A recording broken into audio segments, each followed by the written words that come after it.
यदि जीवन बिताउनका लागि धनी मान्छे नै खोज्नु छ भने त्यस्तो मान्छे रोज्नुस् जो आफ्नो चरित्रमा धनी होस्, जसको मनमा इमानदारी होस्, सम्बन्धप्रति वफादारी होस्, अरूको भावना बुझ्ने क्षमता होस् र जसको व्यवहारमा दया, सम्मान र धैर्यता झल्कियोस्।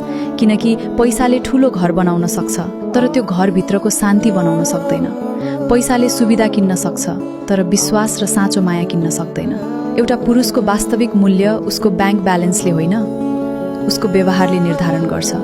कठिन परिस्थितिमा उसले आफूलाई कसरी सम्हाल्छ, रिसाएको बेला कस्ता शब्द प्रयोग गर्छ र तपाईँ कमजोर हुँदा कसरी साथ दिन्छ, यही कुराले उसको चरित्र देखाउँछ। याद राख्नुहोस्, चरित्र भएको साधारण मानिसले पनि सुन्दर भविष्य बनाउन सक्छ, तर चरित्र नभएको धनी मानिसले सबै सुविधा दिएर पनि जीवनको शान्ति खोज्न सक्छ। त्यसैले महँगो जीवनशैली देखेर प्रभावित नहुनुहोस्, किनकि चम्किने सबै कुरा मूल्यवान हुँदैनन्। आजको स्वार्थी संसारमा सबैभन्दा दुर्लभ सम्पत्ति पैसा होइन, राम्रो चरित्र, सफा मन र साँचो प्रेम गर्न सक्ने हृदय भएको मान्छे हो।